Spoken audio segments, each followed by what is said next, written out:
नमस्कार, मैं हूं नरेश भारी, सहायक आचार्य राजनीति विज्ञान, राजकीय कन्या महाविद्यालय तारानगर के यूट्यूब चैनल में आपका फिर से स्वागत है।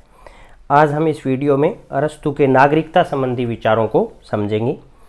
राजनीति विज्ञान में नागरिक कौन है, नागरिक और राज्य के बीच में संबंध क्या है, यह है पूरे राजनीतिक शास्त्र यानी राजनीतिक सिद्धांत का सबसे महत्वपूर्ण विषय है। इन्हीं पर सभी विचारधाराएं टिकी हुई हैं।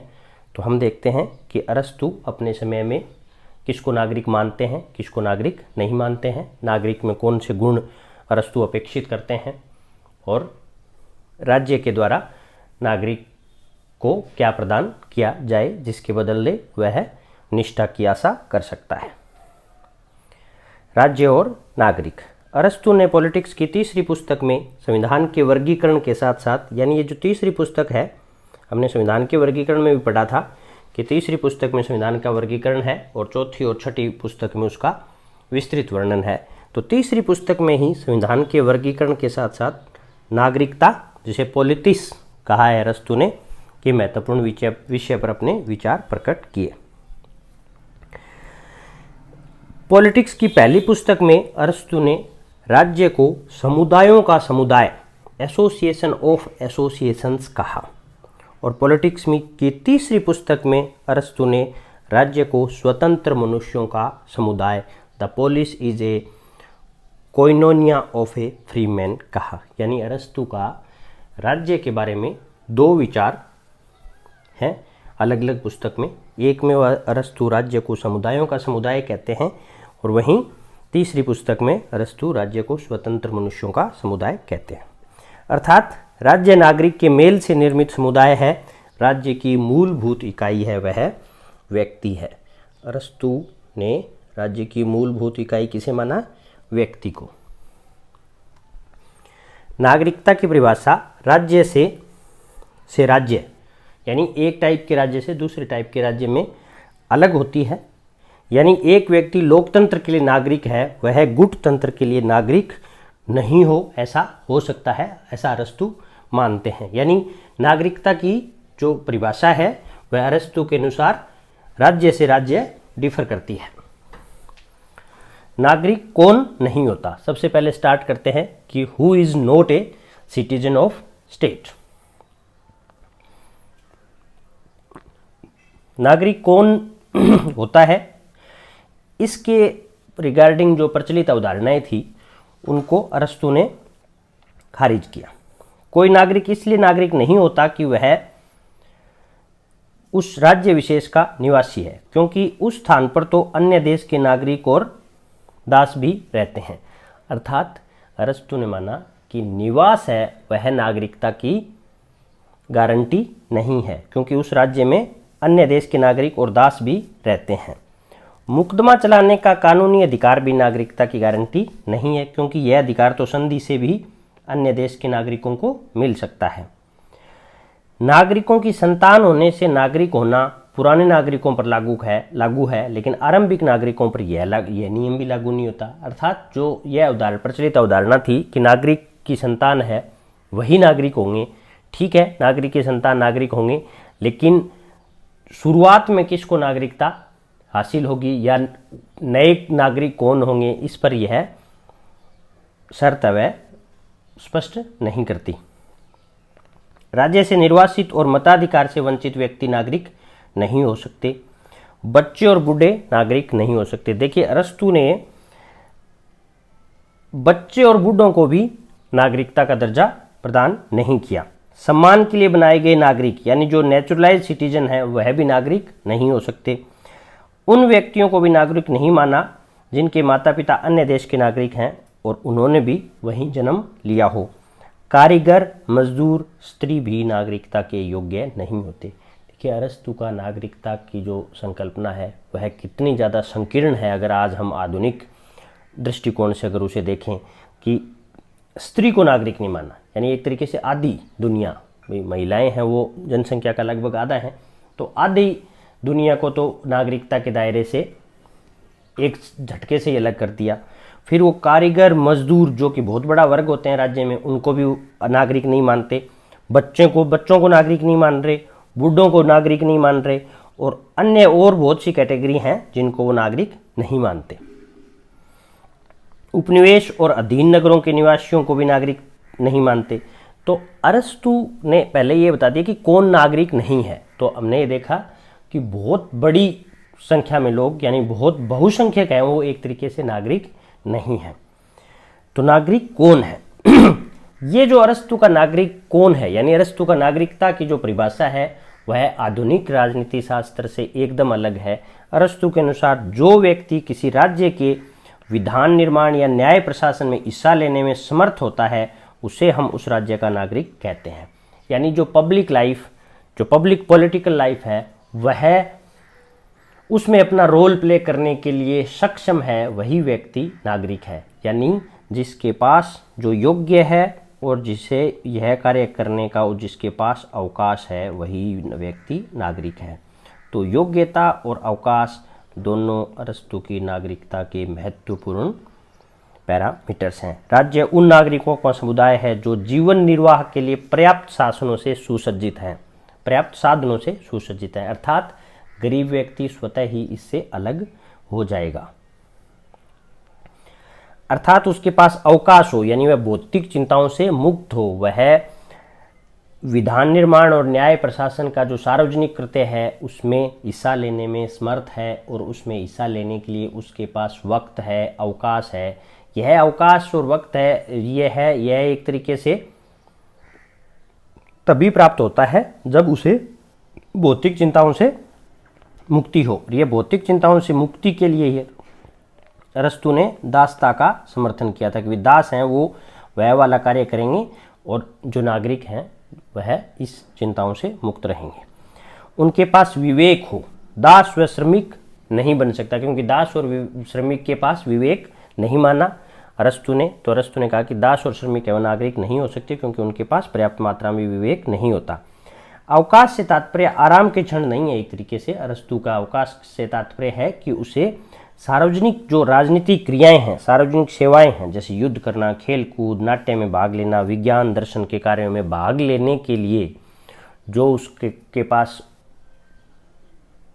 वक्त है उसे अवकाश कहा गया है। और यह तभी मिलता है जब उसे भौतिक चिंताओं से मुक्ति हो अर्थात वो सभी गतिविधियां जिनका संबंध केवल रोटी और मकान की व्यवस्था करना नहीं है।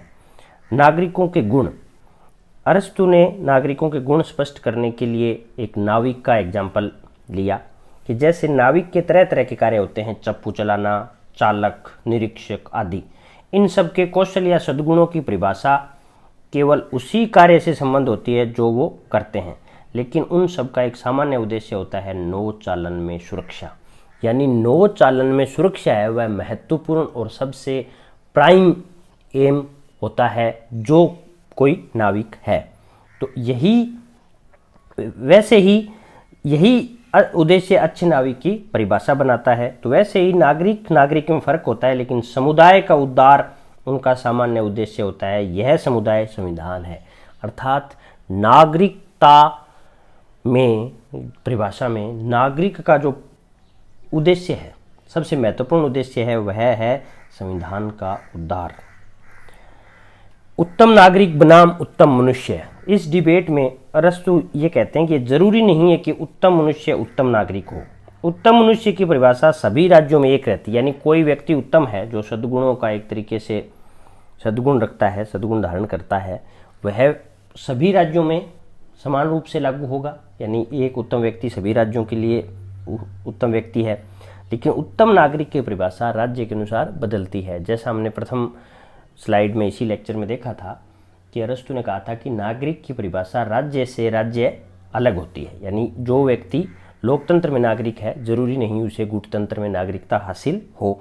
वैसे ही जो उत्तम नागरिक की परिभाषा है वह राज्य के अनुसार बदलती है। कानून की आज्ञा का पालन करना ही अच्छे नागरिक की विशेषता है, जबकि कानून सदैव अच्छे नहीं होते। अर्थात इन जनरल अगर देखें तो अच्छा नागरिक वही है जो कानून की आज्ञा का पालन करे, भले ही कानून अच्छे हों या बुरे हों। अर्थात जो संविधान है उस संविधान की रक्षा करना ही अच्छा नागरिक है, जैसा भी संविधान है।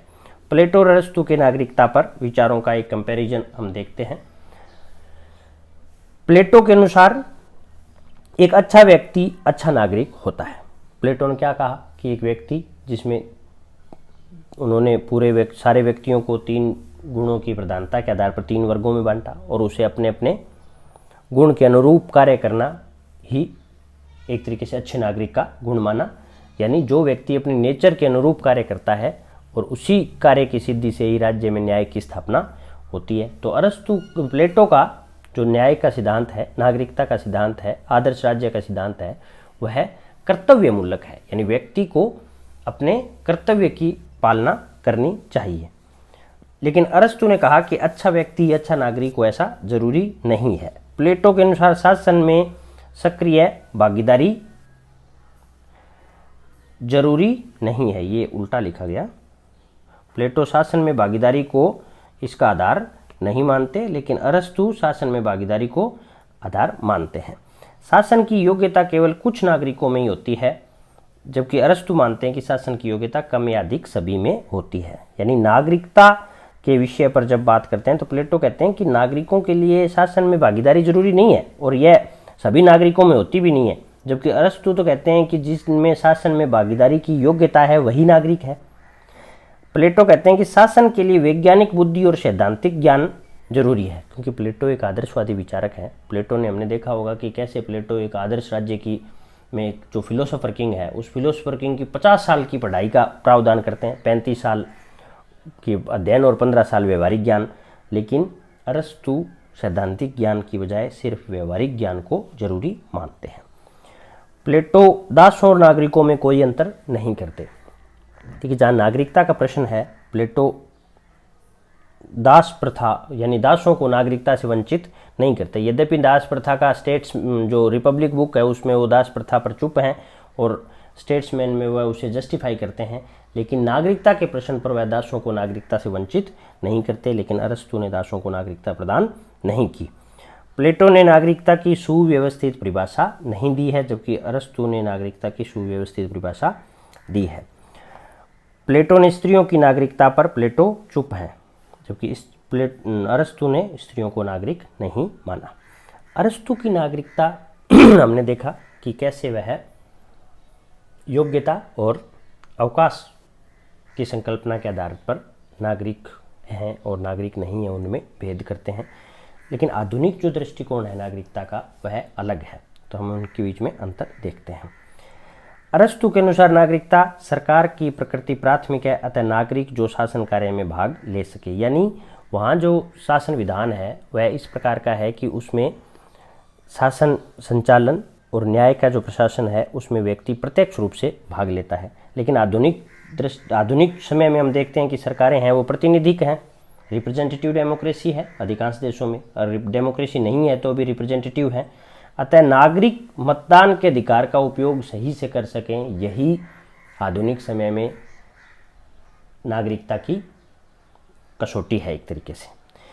अरस्तु की नागरिकता बहुत संकुचित है। हमने देख लिया कि न केवल छोटे छोटे वर्गों को बल्कि आधी आबादी एक तरीके से स्त्रियों को भी अरस्तु नागरिकता से वंचित कर देते हैं। तो अरस्तु के नागरिक बहुत ही कम हैं, बहुमत को यह प्राप्त नहीं होती, जबकि आधुनिक दृष्टिकोण में नागरिकता सभी पैदा होने वाले, चाहने वाले विदेशी नागरिक जो चाहते हैं उस देश में न्यूट्रलाइज्ड कई तरीके से नागरिकता प्रदान करके अधिकांश लोगों को नागरिकता प्राप्त होती है। अरस्तु के नागरिक सिद्धांत की आलोचना। मैक्सी ने कहा कि उनका जो नागरिकता संबंधी दृष्टिकोण है वह निश्चित रूप से मध्यम वर्ग के अभिजातीय शासन से था।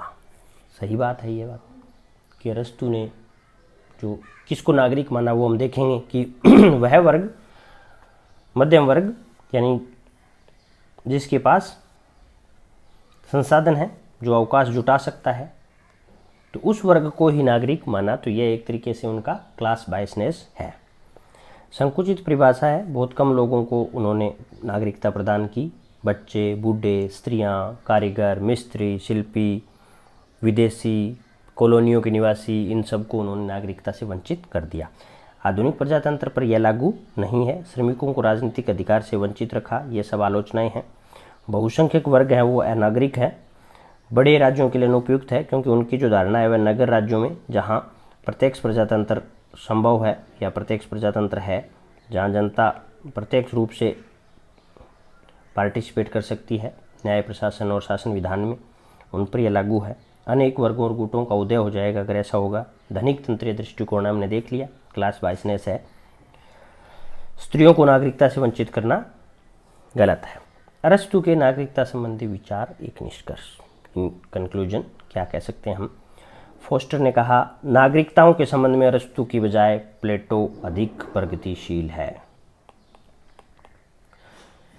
डनिंग ने कहा, यद्यपि अरस्तु की नागरिकता के सिद्धांत की धारणा आदर्शवादी है, पर यदि हम अपने युग के दृष्टिकोण से इस पर विचार करें तो इसे वास्तविक जीवन में प्रणीत करना असंभव नहीं।